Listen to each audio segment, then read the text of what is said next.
V tomto videu si ukážeme, ako si vieme vytvoriť vlastné pohľady vo vTiger CRM. Tvorba vlastných pohľadov patrí jedným z kľúčových funkcionalít daného CRM systému.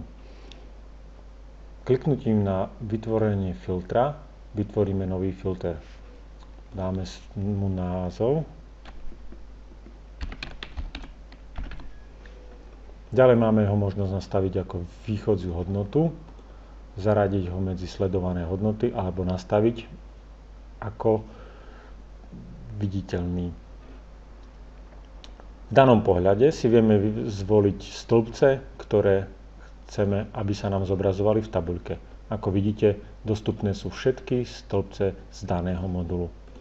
Týmto si vie užívateľ vybrať tie stĺpce, ktoré on potrebuje a ktoré sú pre neho dôležité. Ďalším krokom je filtrovanie záznamov. Vieme si vybrať filtráciu na základe nejakého časového obdobia, to znamená, vytvoríme si, kedy bol daný zákazník alebo organizácia, cenová ponuka vytvorená, poprípade vieme si takto sledovať, kedy má byť splatná faktúrka.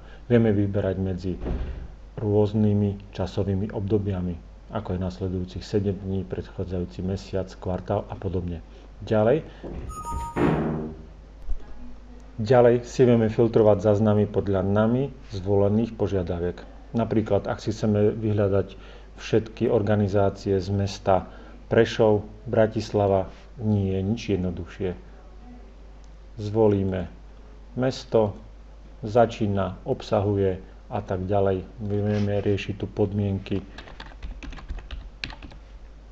Vieme pridávať novú podmienku. Medzi podmienkami vieme to väzbiť na základe väzby AND alebo OR, teda a zároveň alebo